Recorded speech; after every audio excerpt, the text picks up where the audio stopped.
അതുകൊണ്ടാണ് ഞാൻ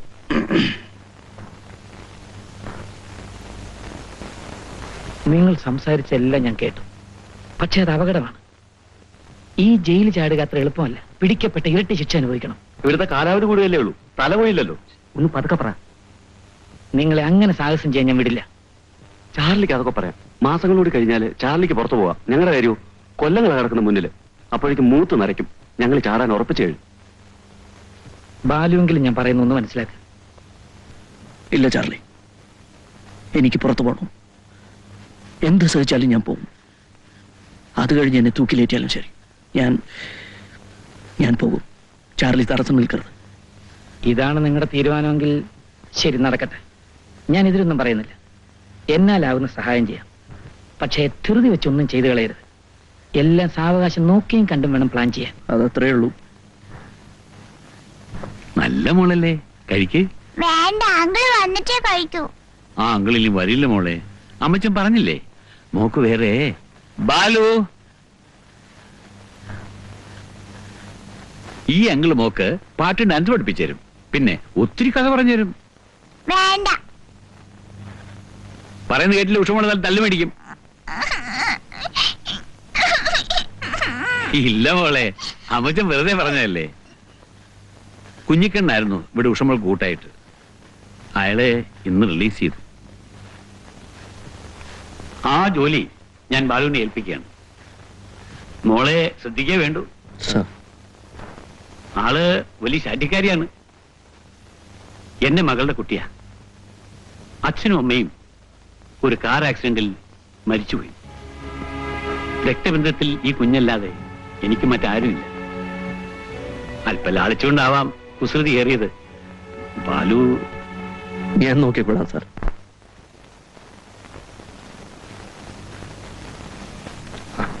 മോൾ എന്തിനാ കരയുന്നത്? പറയില്ലേ?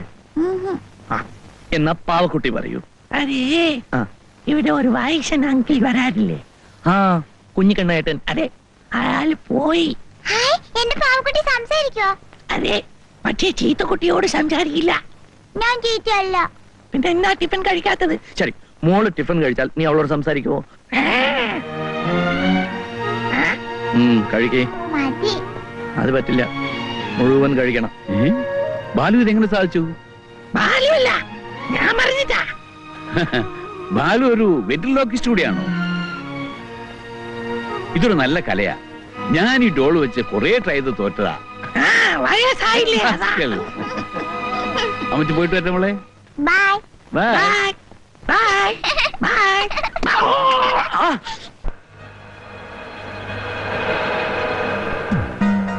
അങ്കിള് പാടാൻ അറിയോ? ജയിലിലേക്ക് സാധനങ്ങളുമായി വരുന്ന വാന ആഴ്ചയിൽ 3 തവണ വരും. എന്താ കാര്യം? ഞാൻ പ്രത്യേകം ശ്രദ്ധിച്ചു. സെക്യൂരിറ്റിക്കാർ പരിശോധിക്കാതെയാണ് വിടുന്നത്. ആ വാനിനകത്ത് കയറി പറ്റിയാൽ പുറത്തിറങ്ങി നമ്മെ സഹായിക്കാൻ. പുറത്ത് ഇറങ്ങിയിട്ട് അതിനെ പറ്റി ആലോചിക്കാം. എന്താ നിനക്ക് പേടിയുണ്ടോ? പേടിയൊന്നുമില്ല. ആ വാൻ ഡ്രൈവർ ചാർലിയുടെ പരിചയക്കാരനാണ്. നമുക്ക് ചാർലിയുമായിട്ട് ആലോചിക്കാം.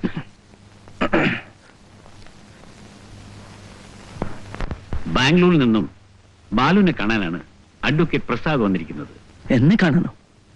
നിങ്ങളുടെയും നിങ്ങളുടെ അച്ഛൻ സുബ്രഹ്മണ്യരുടെയും പേരിൽ കോടതി വിധി നടത്തിയിട്ടുള്ള കേസുകളിൽ വിട്ടുകൊടുക്കാൻ എന്നെ അനുവദിക്കണം. അതിനുള്ള പേപ്പേഴ്സ് ഞാൻ കൊണ്ടുവന്നിട്ടുണ്ട്. ആ പേപ്പേഴ്സിലെല്ലാം ബാലു ഒപ്പിട്ട് കൊടുക്കണം. നോ, ഇല്ല സാർ. ഒരു അഡ്വക്കേറ്റിനെ ഞാൻ ഇനി വിശ്വസിക്കില്ല. Balu, Prasad is here only to help you. എന്തിനാ സാർ ഇദ്ദേഹം എന്നെ സഹായിക്കുന്നത്?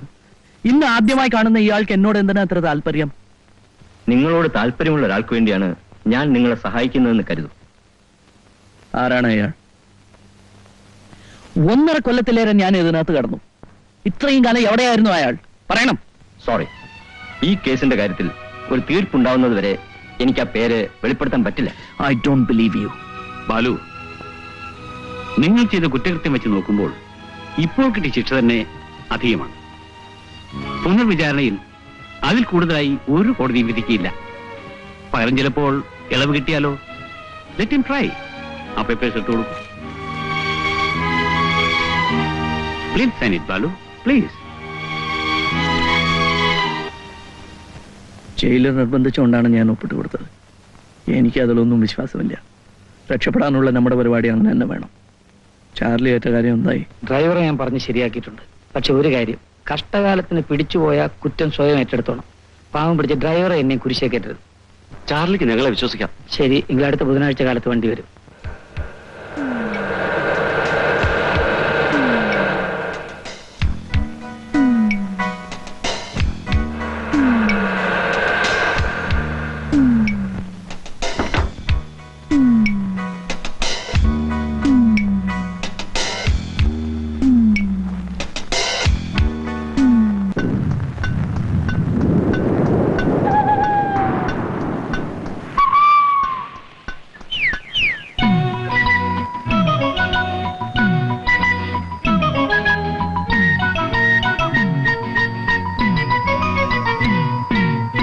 കൊടുങ്കാട്ടിലെങ്ങോ പണ്ടൊരിക്കൽ ഞാൻ അകപ്പെട്ട കാര്യം ചൊല്ലിടുന്നു കേൾക്കൂ.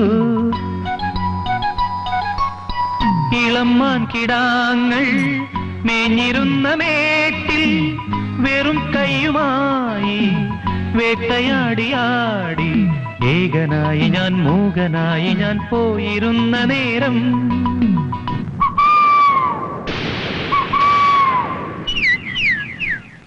ഇടത്തുന്നു വന്നു കാട്ടുപോത്തുകൾ, വലത്തുന്നു വന്നു പുലിക്കൂട്ടമയ്യോ, മുമ്പിൽ നിന്നു വന്നു കൊമ്പനാന നിന്നു, പിന്നിൽ നിന്നു സിംഹം, മന്നനായ സിംഹം, മേലെ മൂങ്ങകൾ ആൾക്കുരങ്ങുകൾ, താഴെ നിന്നു പാമ്പും. ക്ഷേമിണ്ടാതിരടാ.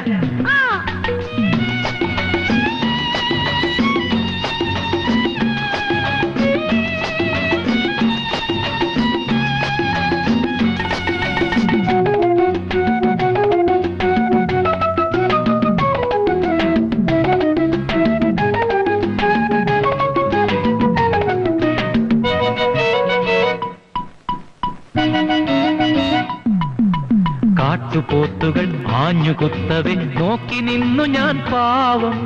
പാമ്പ് കൊത്തിയോ മൂങ്ങ മുത്തിയോ ഞാൻ അറിഞ്ഞതില്ലൊന്നും. സിംഹം അപ്പോഴേ എന്റെ ഈ ജഡം ചന്ന ഭിന്നമായി കീറി. കൊമ്പനാനയൻ നെഞ്ചിലേറി നിന്നങ്ങു ചിഹ്നവും കൂവി. തളർന്നു ദേഹം വളർന്നു ദാഹം,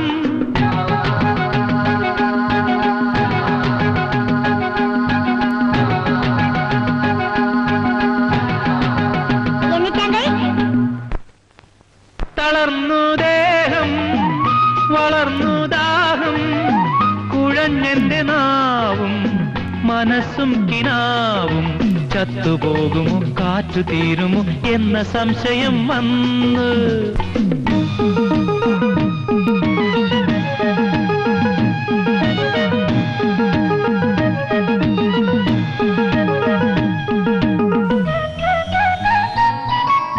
എന്റെ ജീവന വന്യജീവികൾ പന്തു തട്ടി അന്യോന്യം. എല്ലുവേറെയായി പല്ലുവേറെയായി ഒന്നു തിന്നവർ പോയി. പിന്നെ ഇപ്പോഴും ജീവനോടയൻ മുന്നിലെങ്ങനെ അങ്കിൾ? പാട്ടുപാടിയും അട്ടമാടിയും കൂട്ടുകൂടിയും നിൽപ്പൂ. അത് ഞങ്ങൾ തമ്മിൽ നോക്കിക്കോളാം. അയ്യോ, അങ്കിളിന് ഇപ്പോഴും ജീവനുണ്ടല്ലോ. ഇതെന്തു ജീവൻ? ഇതാണോ ജീവൻ?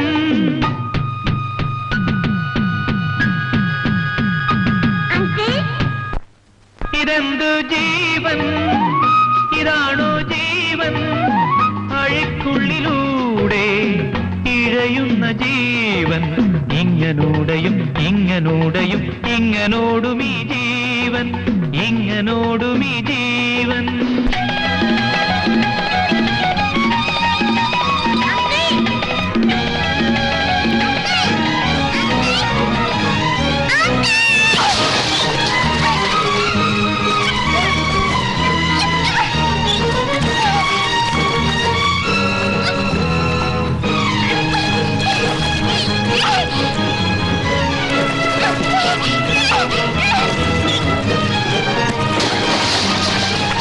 Oh!